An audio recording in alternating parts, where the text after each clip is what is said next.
What happens when two dudes, one a retired Navy SEAL commander in Colorado Springs, and the other a hippie meditation teacher in New York City, get together to discuss living mindfully? That's a great question, because we don't know what will happen either. Raw, uncut, and unapologetic. Welcome to Men Talking Mindfulness with co-hosts John McCaskill and Will Schneider.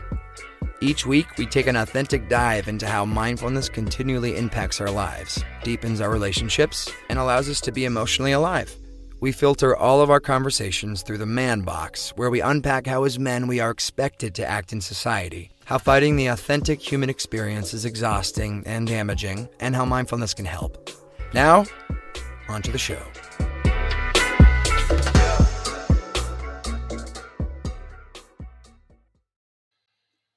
Woohoo! Men Talking Mindfulness. Look, we're both in the same shirt. Finally, both wearing the Men Talking Mindfulness shirt. Here we are, Men Talking Mindfulness. John McCaskill here in Colorado Springs with my brother from another mother in New York City, Will Schneider. Today, we're going to be talking about trust, and I've got your back. It's going to be a great show. We've got a special guest on who I'll introduce here in a second. The show itself has lots going on. Yesterday, we did an episode on military transition. We did that in the Spotify Green Room. That's an experiment, having a lot of fun with it. We know that the audio is not great on the Spotify Green Room, but hey, that's part of our brand, raw, uncut, and unapologetic, right? Well, agreed, man. It's part of the journey. It's part of it. Having fun with it, though. Great episode. Lots of great content there from other people besides me and Will. Lots of great information on military transition. So if you are military, if you're a veteran, or if you know someone who is a military or veteran and they're thinking about transitioning or they recently transitioned, give that show a listen. Lots of great tips, advice about what you can experience, what you can do to grow, etc.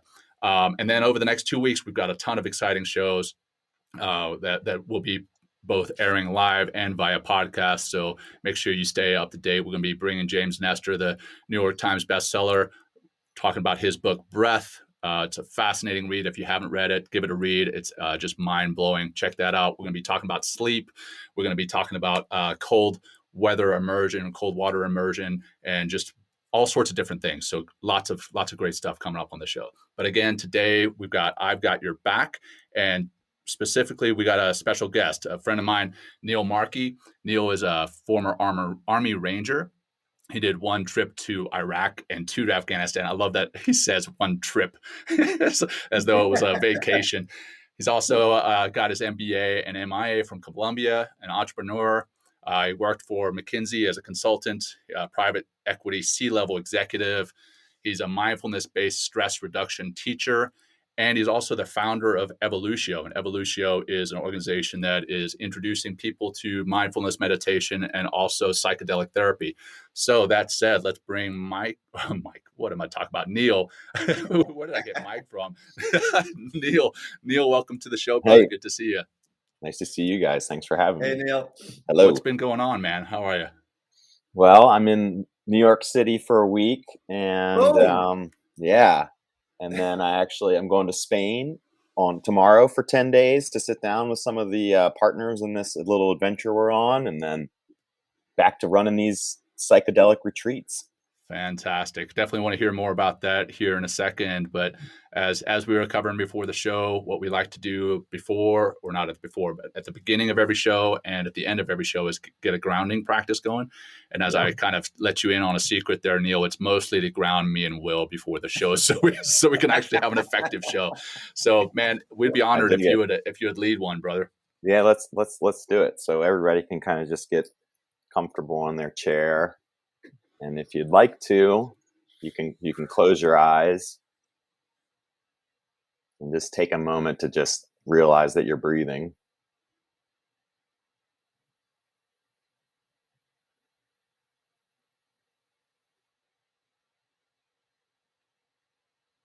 And let's just, in our heads, count 1 with the inhale, 2 with the exhale, and let's just go up to 10.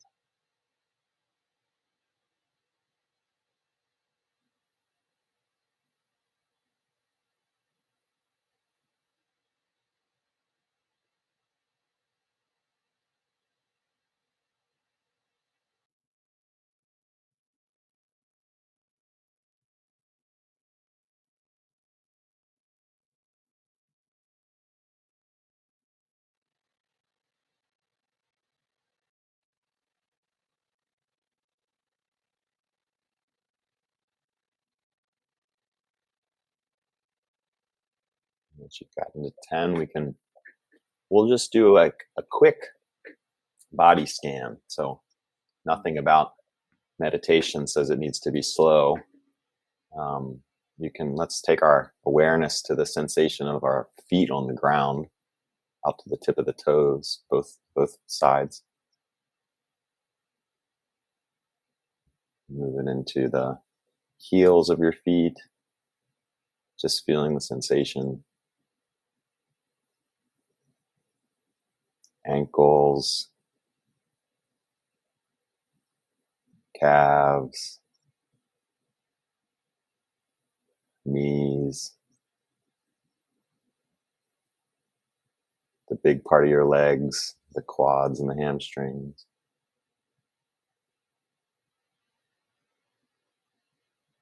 Where you're seated on the chair, the sensation.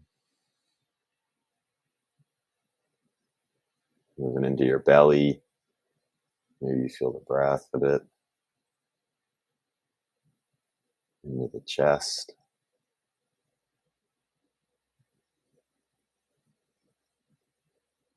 Up to the fingertips. And the palms. Forearms. Upper arms.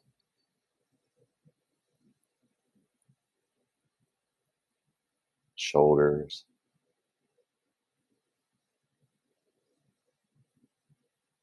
Moving up to your head. See if you can feel your lips. And your nose.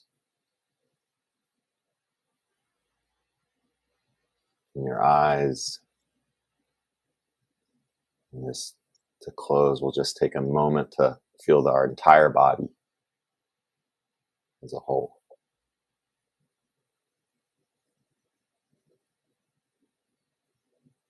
And everybody can come back. Open eyes. Well, we should be here more now. So. Wow. Thank you, Neil. Yeah, I was thinking towards the end, I'm here, I'm alive, I'm present. So thank you for that grounding practice. Really appreciate that. Yeah, absolutely. Yeah, man, and especially putting you on the spot like that. That was just a test to see if you could actually live up to the intro with the mindfulness-based stress reduction. I was like, all right, here we go. You passed the test, Neil. I'm sorry we had to do that to you, but you know, it's all good. We'll keep you on the show. We'll keep you on the show. I don't get much adventure in my life anymore, so it's nice to have things like this that keep me on my toes. Oh yeah, I'm going to Spain. I don't have any adventure.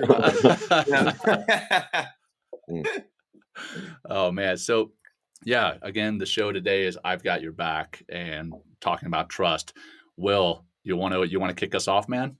Yeah. Or do you want to go first? With this, what I would like the three of us to analyze and really kind of look at is like how to, develop trust, what it means to get, to lend yourself to somebody, also to receive, like, I got your back, and that give and take relationship.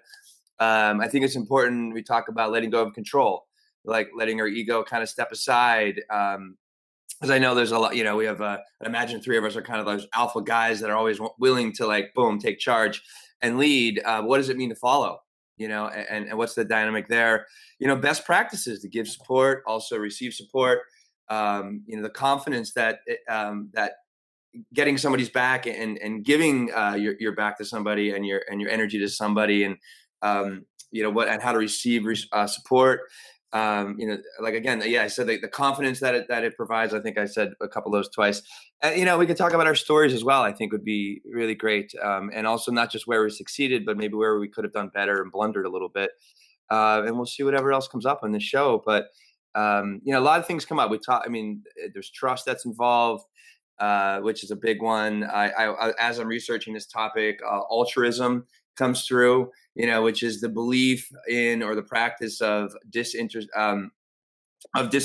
and selfless concern of the well-being of others. Right? Trust definition is firm belief in the reliability, truth, ability, or strength of someone, or something.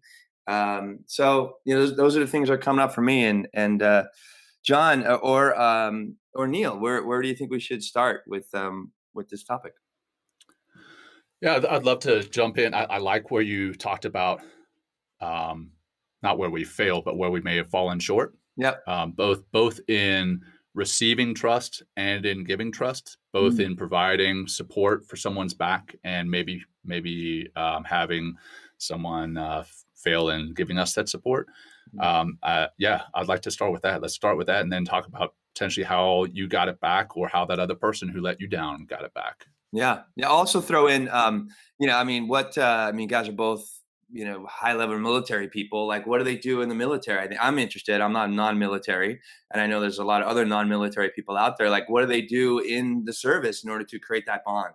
So, yeah. Well, I'll jump in, and you guys feel free to add or interrupt me or tell me to shut up. We'll go in. So I'll start with that last question, then I can get into some failures.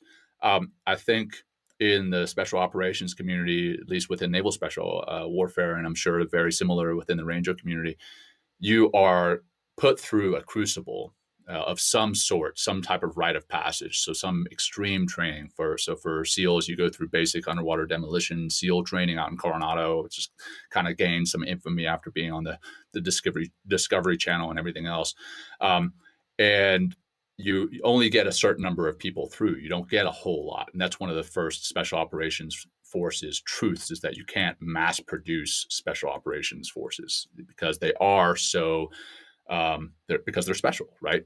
And that in and of itself lends a level of trust. When you get to a team, when you get to a platoon, you know that the other guys have been through that training. They've gone through that. So in a weird way, going through a physically grueling crucible of some sort lends a level of trust. Now that said, I have been let down by my fellow special operators, and I have personally let down or at least I have a feeling that I've let down some of my brothers in the special operations community. And that's honestly what got me to the point where I was needing meditation and mindfulness in my life, because I felt this sense of guilt for letting them down, both for, not being on the battlefield when we lost some of my brothers, and then, as we talked about yesterday in the last episode last week about military transition, almost like a feeling of betrayal in leaving.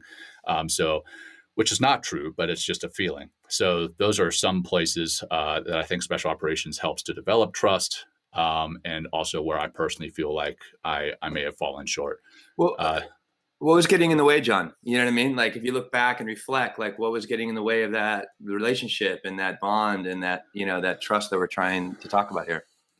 I think some of that negative self-talk, right? We all carry those false narratives with us. And so there was a lot of kind of an imposter syndrome, that I don't feel good enough to be amongst these superheroes. And then two, as I looked to leave the military, I felt as though I was almost betraying them. Again, that's a false narrative, but that's the story I was telling myself in my head. And that got in the way a lot of what I felt to be trust. There were other times too when, for one reason or another, we let one another down. Nothing's popping in my head. I'm sure through the show something will, but yeah, there was definitely things that got in the way. What about you, Neil? Anything from your side? Yeah, I mean, I agree. I think that, like, in the special operations community, the trust is built because you solve and you, like, work through really tough missions and problems together. And it's that, when things are hard, people show their true colors, and then you're able to kind of get to another level of intimacy, although we don't call it intimacy. But when you really go through tough things together, then that creates these, like, really, really strong bonds. It's just kind of like, as an individual, you have challenges in your own life, and that can be really opportunities for growth. So I actually think about this kind of consciously now when I'm building teams, and it's like, you need to trust is like probably the foundational component of a high functioning team. So how do you build trust? Well, you get them to work through really tough things together, and you get them to really have challenge, and that kind of, like, that creates that bond. Yeah. Well, it's interesting. Like, there's something about stress, and in the human form, and any form, like, stress strengthens. typically, you know what I mean? If you're willing to, if you're willing to endure it, and be with it. But yeah, I have actually, Neil, doing some homework here and, looking at how to build teams, right. And how to really build trust within teams. And I think these, I don't know, it's like 9 pillars here. It says how to build trust at work. Right. And it's like, tell the truth, admit when you don't know something, admit when you're wrong. If you say you'll do it, then do it. If you're meant to do it, then do it. Explain your process, your thought process, extend trust to others, like include others. Yeah. So, We use this at McKinsey a lot. And when I first saw it, I got to admit, I was kind of like, oh, another framework about how to deal with people, like, because it's kind of like BS, But actually, there is a trust equation. If you Google trust equation, it's like pretty well known, but it's basically trustworthiness equals credibility plus reliability plus intimacy over self-awareness or self-orientation. And I think when I think through that, it actually makes sense. It's like credibility is like you have the right skills, you're not like, you're not an imposter. You're not like kind of full of BS. And then the reliability one, I think that's where I've failed before. It's like I will come into things with like a lot of energy, but then kind of like be a bit inconsistent, and then people can't rely on you. And the reliability, like the consistency, is huge to really build trust. And then the last one on the top is the intimacy and this like emotional intelligence. And I think this is also where I've like failed miserably, particularly in the military, where you just didn't get a lot of points for being, a warm-hearted, connected person, but kind, right? Kind, right? But like we're very energetic beings. We're picking up on each other's emotion in a real way, not just like through the thinking mind. So this ability to be empathetic and connect in a real way, where it doesn't feel like you're just like mechanical to the other human being. Like that's really important. But we've got really bad habits collectively, and just kind of go on the rat race. Yeah. Will and I talk a lot about authenticity, right? And how valuable that is.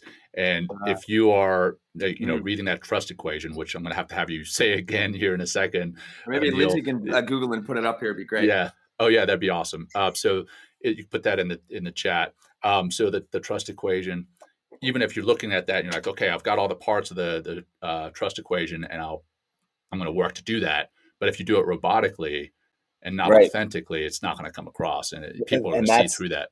And that's exactly that. That's that self-orientation. That's the variable that's on the bottom. So if like you're not aware of yourself, if you're not like living your truth, right? I guess you could say, then people smell that from a mile away, and it really doesn't matter what you do on the top, because it's just, that you lose everybody, right? So it's that, and that's why I'm, and I know you guys know this, but that's why I'm such a big proponent of meditation, because that's like the path, that's how you develop this stuff. You can get better at it. Yeah. Well, a big part, of the team is again, John, we come back to authenticity, but also vulnerability.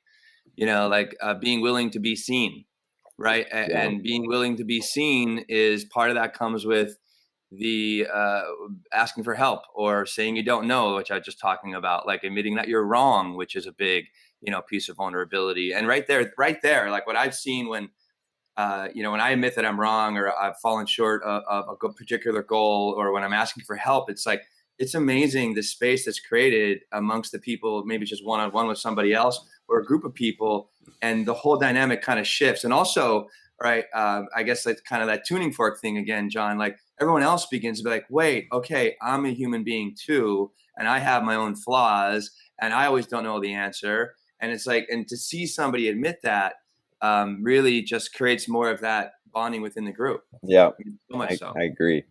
And definitely. But you can, there's a middle path to this too. There's a balance, there's a tuning, which I found with myself, which is, when I was a captain in the Rangers, I was dick, like I told people what to do and they did it because I was a captain, and I didn't have, there wasn't any of this vulnerability or like, how's everybody thinking about this stuff? It was like, you're going to do what I say because I'm the boss. And then when I got into the corporate world, that wasn't going to work. Right. So I had to like swing it back the other way. But there was actually this period in my career where I think I swung it too far. I was kind of like, here's my heart, here's my, here's all my things. But you can, there's a balance to be had there, because you, as a leader, you do need to have that credibility, right? So to me, there's a middle path. It's like, you can kind of overshare, and you can be too much, when people are really, a lot of times, are looking for somebody that it has the balance, right? Like, it, makes the tough decisions, but like in a heart-centered way, and like, we'll move things forward. So it's a tuning exercise. It's not one way or the other. I like that you hit that, man, because and especially in high performing teams, and obviously our point of reference, or at least mine, for the last 24 years was special operations. If you do go too far, it almost is perceived as weakness. Yeah. And the last thing we want as a leader is to be perceived as weak, because as soon as you're perceived as weak, you become highly ineffective. And then not only are you ineffective, but then your team becomes ineffective, or it becomes a toxic environment where they start actually almost undermining you, undermining your authority, undermining what it is you're doing. And this comes back, Will, to our beginner's mindset episode, where we don't want leaders who think they know it all. We want people who are willing to ask questions, admit when they don't know, admit when they've screwed up. But we also don't want people who are weak and spineless. So we want somewhere in the middle there. So I'm glad that you hit that, Neil. Yeah, same. Like that middle thing you mentioned, Neil, is great. Like, I mean, what do we, because there's certain, I guess the quality of good, not just leadership, but good teamwork, and being bonded with your team, in the sense of like, being seen, but also being firm. It's like, there's that, and I can only imagine, like, being a cap. We got, I have a captain and a commander here today, right? And there's a necessary, like, I mean, I think you got to be a dick sometimes, but sometimes that's just good leadership. Yeah. Right. But also, like, go ahead, Neil. Well, I was just there.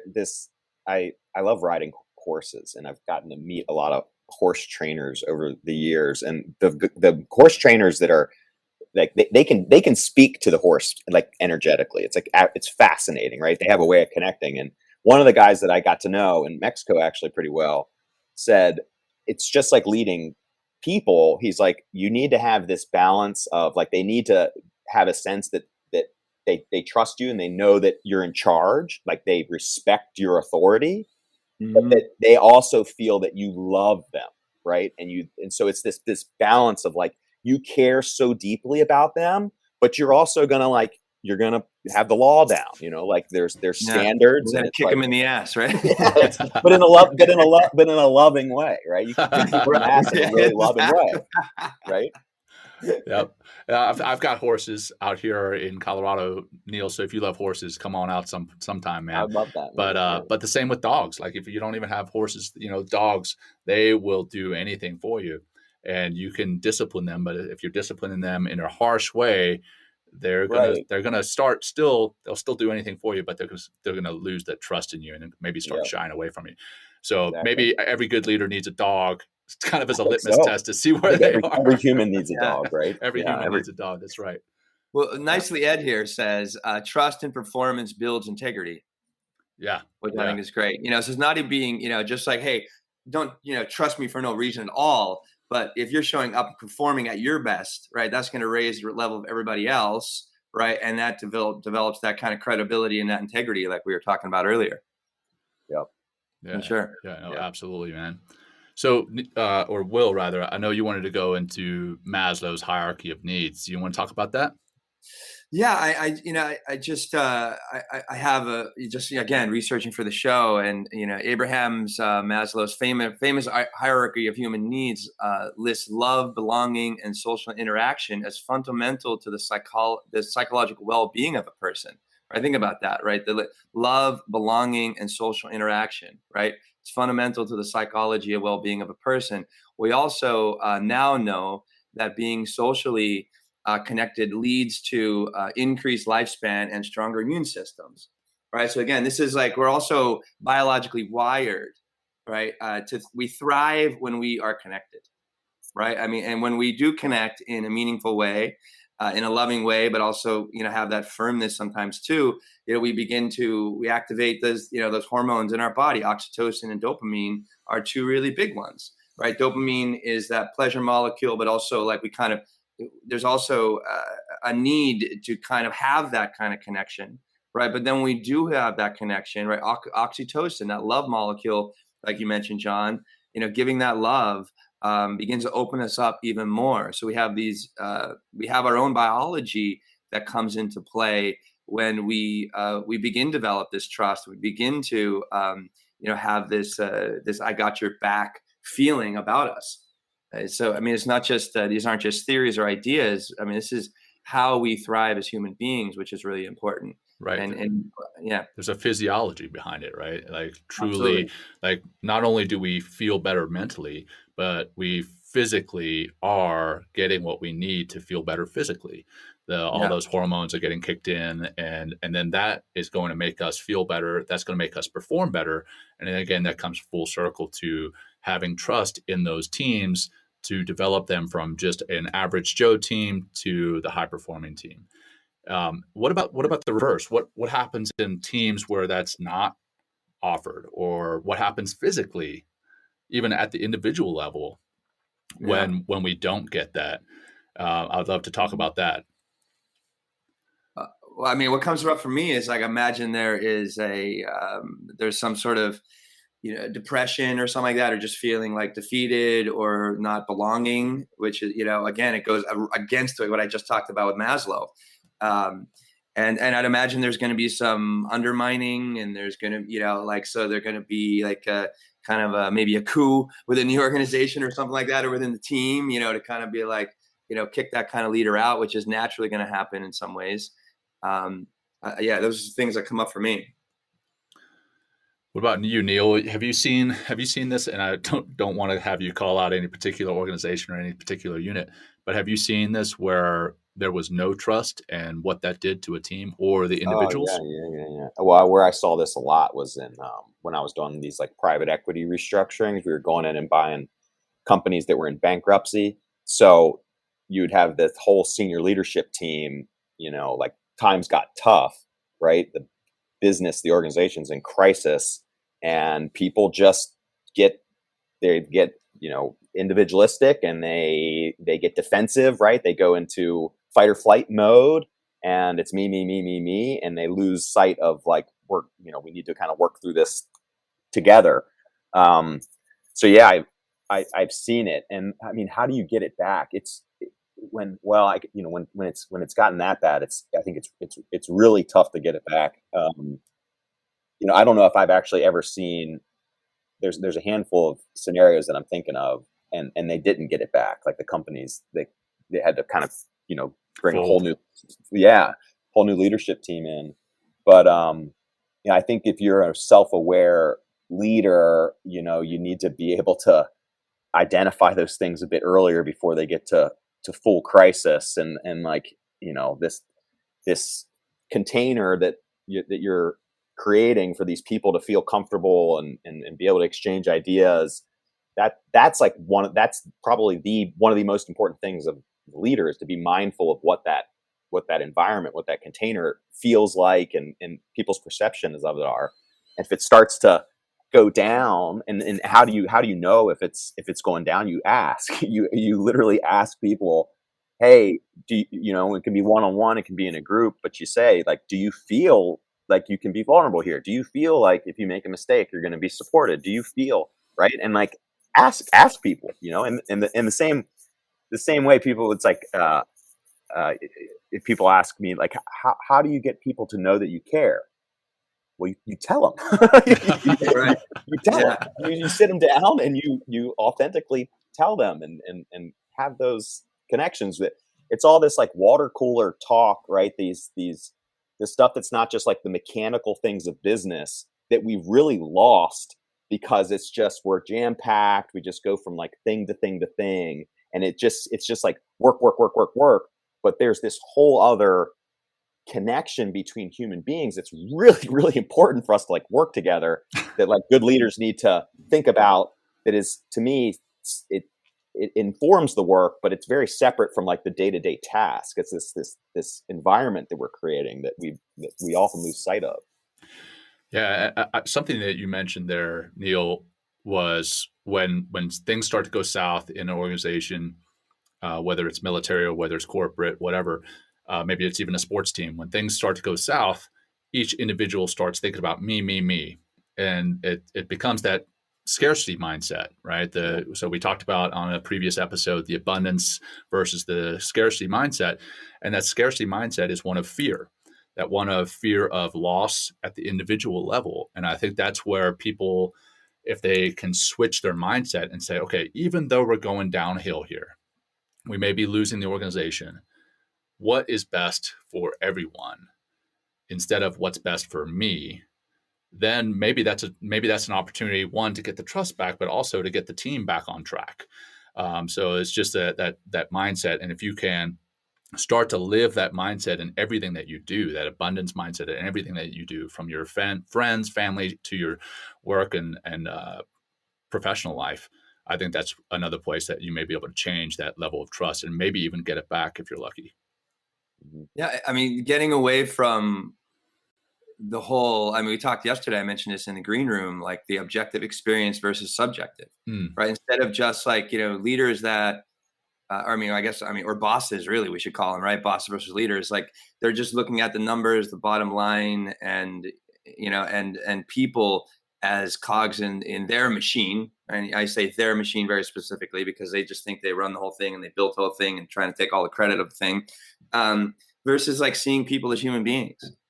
That's so incredibly important. And as someone's mentioned here about, as a leader, emotional intelligence is essential today.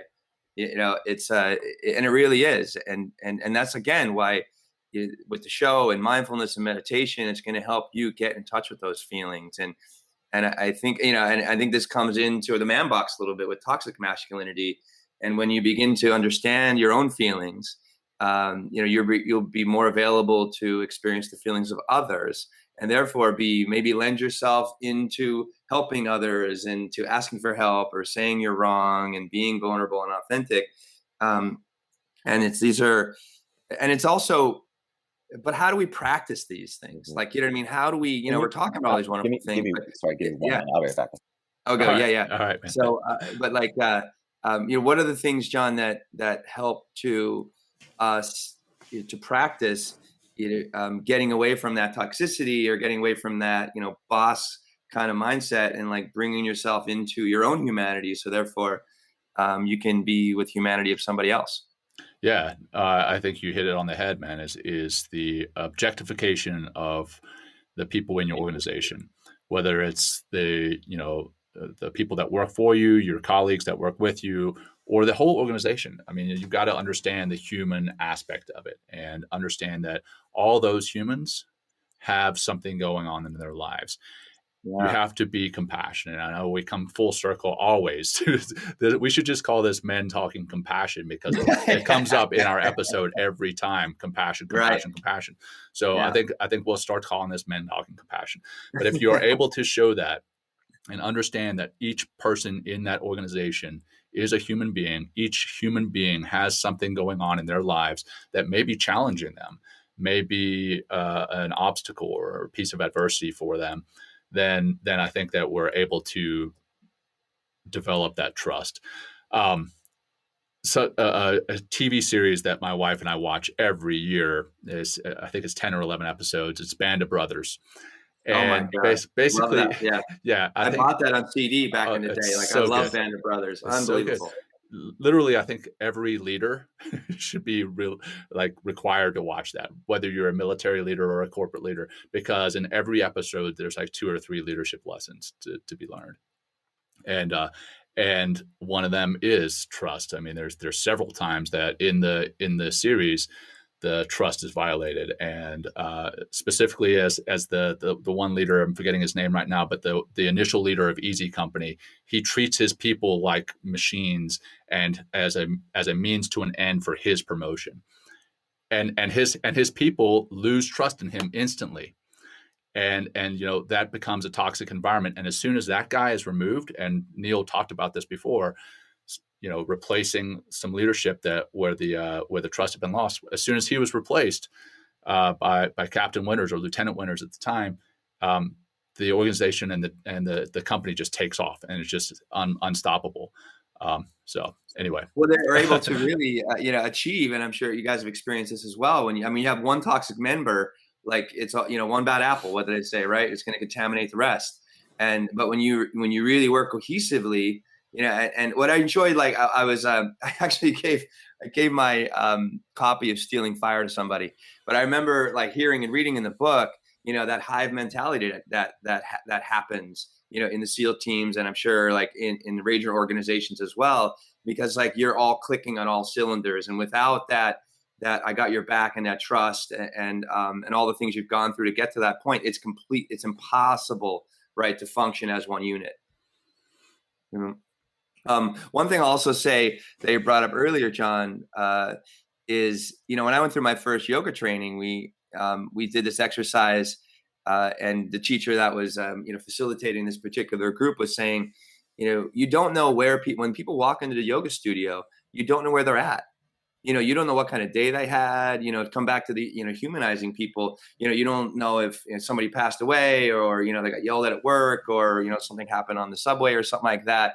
So instead of like, judging someone when you see them just on their appearance or the energy that they're kind of carrying or whatever emotional state they're in, just being neutral, and just being open and being kind and being friendly. And that right there, just creating that space for somebody to be where they are and how they are, also begins to create more of that, some of those bonds of trust.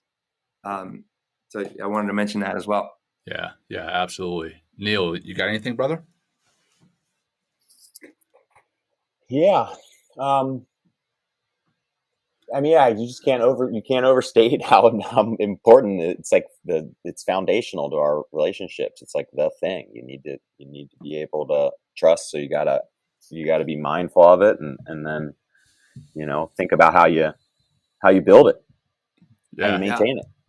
Well, here's like, here's another article. It's just from the Harvard Business Review. It says our data shows that great teams, right? And these are trainable skills. They also mentioned article as well.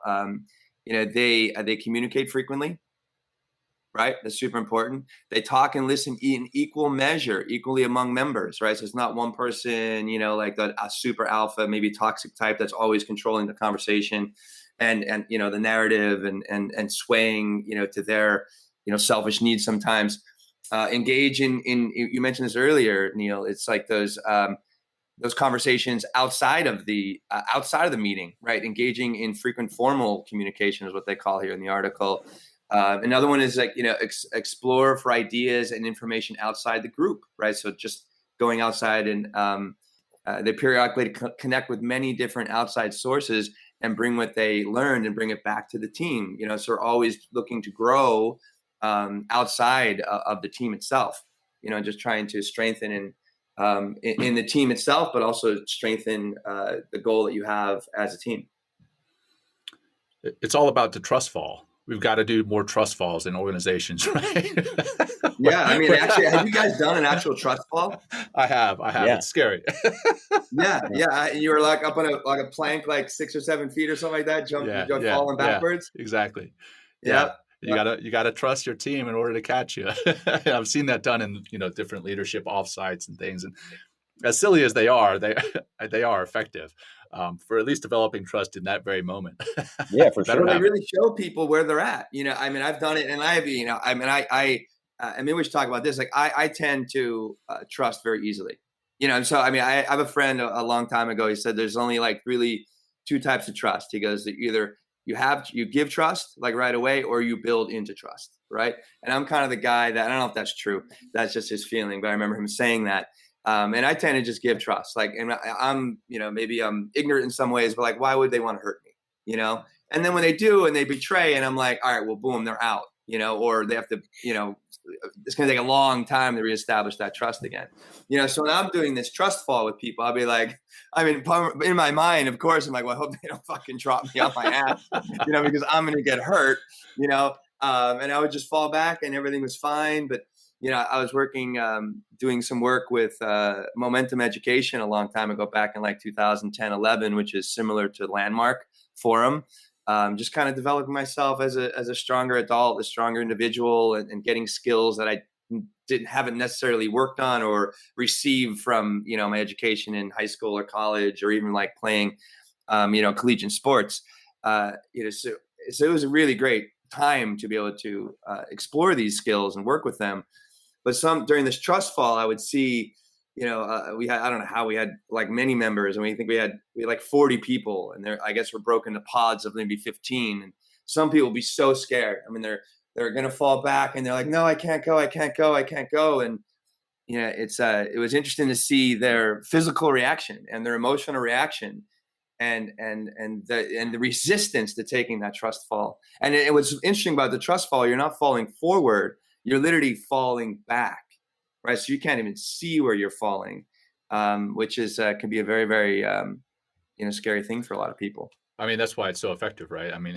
Again, Yeah. I said it jokingly, the trust fall earlier. And I'm loving that we're talking about the trust fall for 5 minutes. But that's what you have to do in real life, right? You don't see that you're going to have that support in front of you.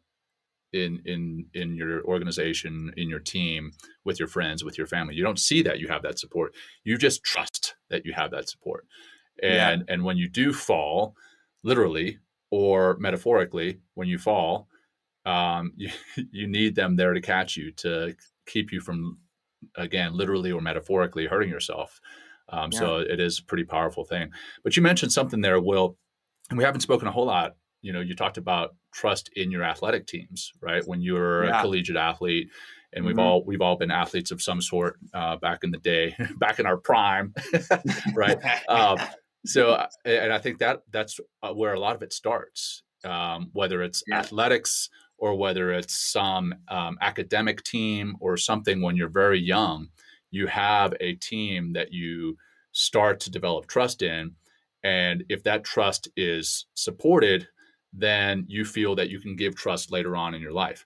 If you are betrayed very early on in your life, whether it's by an athletic team, an academic team, or even your family early on, it may be harder to give that trust. Like you mentioned, you're one that can give trust right away. Others may have to build up to giving trust, or have a lot of difficulty. Maybe it comes from something that they've struggled with early on. And I want to come full circle to, that's where maybe mindfulness can really come into play, is that you pay attention to yourself. You have trust in yourself, which I think is also a huge foundation in giving trust to others. And then you're able to really have that compassion, because you're being mindful. You have that compassion for others, and then you're able to give that trust more readily. Yeah. Well, finding that, what we mentioned, Neil said earlier, is finding that middle path.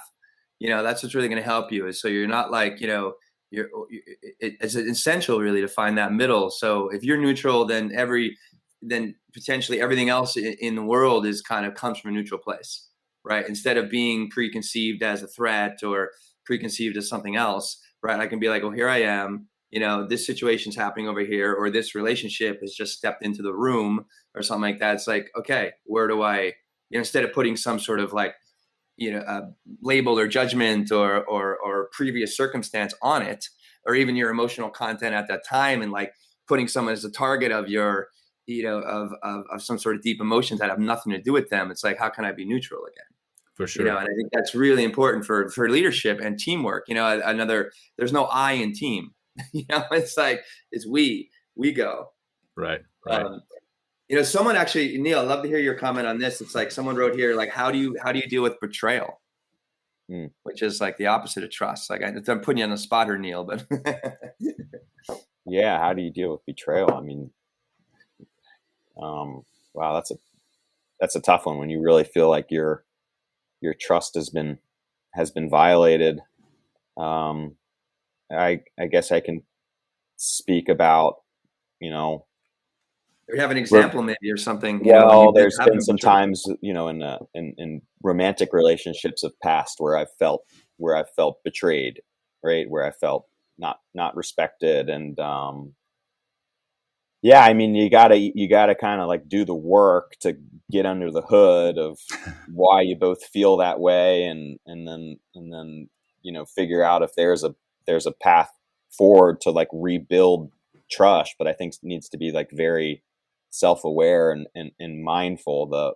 The real risk is you just like brush it under the rug and don't address the betrayal, don't address like the feelings that were hurt, don't have some, resolution to this thing. And if you don't, it will without fail affect that relationship going forward. So you got to like look at these things and bring them to the surface, and they're not going to go away on their own, right? You got to work through them.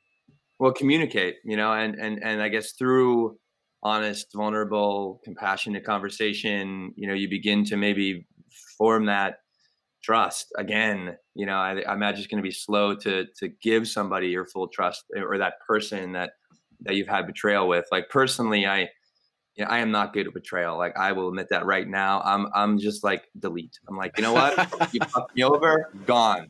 And I am sure that is not probably the best way to deal with those kind of circumstances. But like so that's it's kind of work in progress. So for me, but yeah, I just want to say that. Yeah, no doubt. I'm probably the same way, but knowing that about myself, that's part of that equation, and I'm going to screw up that equation again. I'll have to bring it up in the captions, but that self-awareness, that self-orientation, that's critical, right? Knowing that you instantly cut somebody off if you've been betrayed, maybe that allows you to work on yourself and maybe take some leaps of faith and reach out to those who you feel betrayed by. I know sometimes what I've experienced is I've inadvertently betrayed someone's trust and haven't even known it, and they've cut me out completely. And then for one reason or another, months later, weeks later, years later, right? I was saying about people who have taken that step. For me, they've reached up after they've perceived betrayal, and they've said, "Hey, Jon, when you did X, Y, or Z, it really hurt my feelings, or it hurt my level of trust." And I was like, "Holy shit! I didn't even realize that." And then that gave me an opportunity to apologize. So a lot of the time, in working with betrayal, we just need to make sure that we have, first of all, in fact, been betrayed, and it wasn't an inadvertent betrayal or a perceived betrayal that wasn't ever even an actual betrayal. And I think that's important. So that comes back to not, brushing it under the rug, like Neil mentioned, having it out there, having that open communication, like you mentioned, Will. I think that's critical. Yeah, so I mean, the vulnerability. I coming back to that, momentum education, and anybody out there listening, check them out. Like I think it's really helped me understand language, how I speak to myself, how do I speak to other people, how words really matter. Like what do they say? Language is consciousness, and it also helped me be very effective with myself and therefore other people. And one of the exercises that we did during this training, it was kind of like. I can't remember the name of the exercise where, and I did this leadership program with them. So I went from like this basic training, to this advanced training, to this leadership training, into like a master training with them over like a year's time. And when we were getting through the leadership training, we were working together in order to achieve different goals. And it was all group and goal oriented, and team oriented and necessary in order to accomplish those goals. Stuff would break down. That's a big word, breakdown. There'd be a big breakdown. And we'd have like a conversation about that. And then it would be at like one of our final exercises as we're kind of closing this 90 days that we worked together to achieve these goals as a group. We had this, I forget what it was called, but it was like kind of a betrayal, like, or opportunity when somebody has betrayed you within the group or within the team, you were able to speak up about it. And it was like, whoa, like really uncomfortable. But it was something about, coming back to what we said earlier about stress. It's like that stress of being in that uncomfortable place helped me just to get more familiar with being in that very uncomfortable, very vulnerable conversation with somebody, just like you said, Jon, and hearing and receiving information from them and really taking it in and not just brushing on the rug or deleting them or tell them like, oh, you're full of shit or something like that, or blaming them, it's your fault. And again, I think it's like putting yourself out there and being also, I think what's important to be a great leader, to be a great team member, is having the willingness, somebody mentioned here on the chat, the willingness to take that step and just to speak up, even if you don't have the right words, but coming from a heartfelt, kind space in order for hopefully something productive or at least real will come from that conversation. You can really see each other through or outside of the lens of that, the contentiousness that is between you. Yeah, and I want to come back to Neil on something here, and it has to do with the organization that you're running with Evolutio. I know some of what you're doing is plant-based medicine, and I know some of the stuff that goes into the work before you do any type of plant-based medicine ceremony is maybe openness with the people that you're with in that ceremony, or maybe even during that ceremony. Can you talk to what you may have seen in those ceremonies, obviously not by name, but if you've seen anything like that, and how plant-based medicine can maybe even be used to get that trust back? We're actually, I would say, we're kind of targeting top teams, frankly, because look, this idea that we've been talking about, trust, is about authenticity, connectedness, empathy, and all these things can be trained, right? You can actually like work and get better at them through meditation, through mindful movement. There's real benefit to being in nature, digital detox, getting the thinking mind out of the way so that you can get into your heart and get into your central nervous system and then connect on that deeper level is really important. And so we've actually done programs with teams where we kind of bring them through. We teach them these tools, and then we use plant medicine together. And I think that frankly, I think this is the future. Now, I know I'm a bit out there on the fringe right now. That's fine. But, me too, Neil. Bring it. Look, we bring groups together all the time, and we get drunk, and that's like okay. But there's not real benefit there. Alcohol in a lot of ways is making you tune out. So you're kind of like going the other direction, like away from this intimacy and like real heartfelt connection, where psilocybin, like cultures have been using it for millennia, like literally all throughout the world, and it's natural and it's exceptionally safe. And when you use it in kind of ceremony and community, it really opens people up. It gets there's this like, we don't fully understand the mechanics of the science yet. We're starting to figure out some things, but there is this deeper level of interconnectedness that plant medicine and meditation can help people get to. And it's really powerful. You get people to really get vulnerable and really connect. And then, that's how you get really high functioning teams. Nice. What dissolves a lot of, these psychedelics, they dissolve a lot of those things that get in the way of our true human experience. Yeah. Right. And again, coming back to the hierarchy of needs, it's like our true human experience is to love, accept, to be, belong, to love, and to be part of something, right. And it's like I've been in those ceremonies as well. And just to see, some of the before the ceremony, the hardest individuals, like the most toxic men or something like that, for lack of a better word, they just open up into a whole new place. And what I enjoy seeing as well, not just them open, but how they're opening changes the whole group.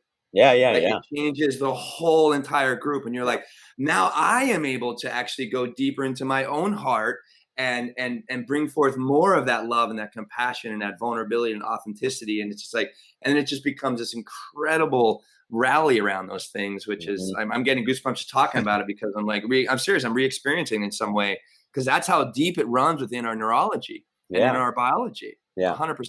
Well, and there's a reason why people have been using these medicines for thousands and thousands of years. They didn't need a clinical trial to tell them that there were some benefit to like connecting and, having strong bonds and tight tribes. And right. So We got a little bit smart in the Western world, and we needed to be able to prove everything on a chalkboard, and instead of going through our own experience and saying, is this helpful to me? Can I feel this? It's like we need to have somebody else tell us that it's fact, right? But I think that, right. I have a business idea. Anybody out there listening, give me a little credit out there. We can have our compassion coffee, little psilocybin in the coffee in the morning. What I mean? Drink it up, go to work. It's like, what's up, everybody? How we all doing? It's like, so maybe that'll, as like you said, Neil, like as we step into the new future of humanity,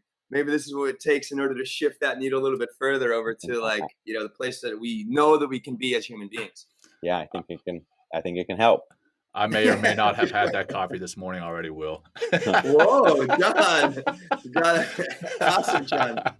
So, hey, all right, we're coming to the end of the show. Before we get into our final grounding practice for Neil and for our audience, Neil, what's the best way for people to connect with you if they have questions from you directly or about your organization and what it is you guys are doing? Yeah, evolutio. So just like evolution without the n.org. And you can kind of see the team there, see what we're working on. We have retreats this fall in Jamaica and in Costa Rica that use psilocybin and like this holistic wellness programming that's, been stamped by Harvard doctors. And it's this blend of kind of a really scientific approach, but we still incorporate the indigenous kind of tribal mysticism and ceremony, right? So it's a very safe environment and a really powerful experience, but there's real rigor to it too. Like there's science, so I would love if anybody wanted to reach out and inquire about those programs. I can send them more information, and it's good stuff. Right on. So evolutio.org. I'm going to put that caption up for people to see that, and we'll make sure that's in the show notes for people to reach out and find out more about that. All right. So Will, you and me, who's doing the closing practice? You want to flip a coin? You're doing this, Jon. It's you, my brother. All right. Because I love and trust you, Jon. Oh, there you go, man. You put a lot of trust in me. You're putting your ego aside and you're putting your trust in me. Good for you. I think that's a key point too, that we've got to put our egos aside. So that said, mine is going to look a lot like Neil's from this morning. I'm sitting here with my flip-flops on like I always do. I'm kicking them off so that I can put my feet on the ground and really get rooted into the ground. If you have shoes on and you're in a place where it's comfortable and safe to take your shoes off, go ahead and do that. And if you're in a place where it's safe and comfortable and you are comfortable doing so, go ahead and close your eyes. Otherwise, just soften your gaze and just kind of look at some spots somewhere about 6 to 8 feet in front of you. Sit up straight, but not stiff. And bring your attention to your breath. Not forcing anything, but just noticing the actual physical sensations of breathing. Noticing the air coming in, potentially through your nose. If it's coming in through your nose, notice the air passing your nostrils. Imagine that air going down into your lungs, inflating those lungs, expanding your belly.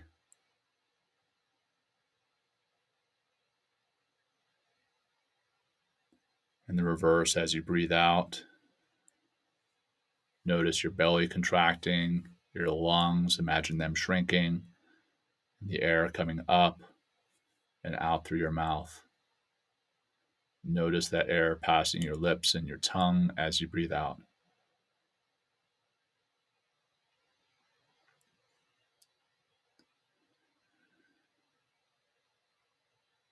And now let's do 3 deep breaths with a hold at the top. It's not box breathing. It's just 3 deep breaths with the hold at the top. Begin by breathing all your air out. Breathe in deep through the nose, as deep as you can. Hold that. Feel that. And release. Blow it all out. Deep breath in. Really expand your belly and your lungs. Hold that. Feel that.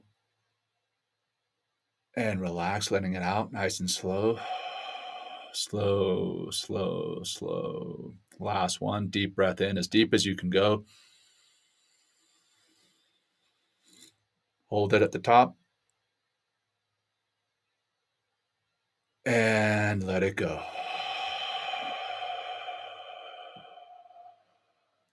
Now just breathe naturally and bring your awareness back to the physical sensation of breathing. Specifically, notice the air passing your nostrils as you breathe in.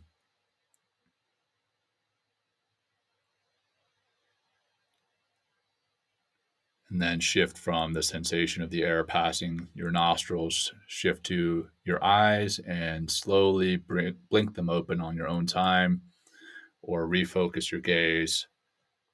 And here we are back together. All right. Thanks for an amazing show, Neil. Thanks for being here, brother. Will, as always, I really appreciate the show. And for our listeners and our audience, if you are watching or listening, take a screenshot of this and share it on social media. Help us to promote the show. More importantly, help us to promote the messages that we're putting out there: trust, compassion, mindfulness, meditation, love, loving kindness, those kind of things. And I'll turn it over to Neil for anything last before you go, brother.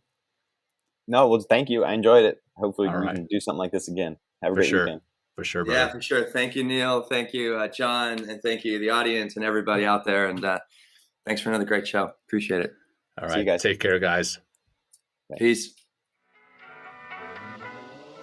Thanks for joining Will and John on Men Talking Mindfulness. If you enjoyed the show, please like and share it with your friends and family. And please, we would appreciate a review too. Until next time, this has been Men Talking Mindfulness. Thanks for showing up.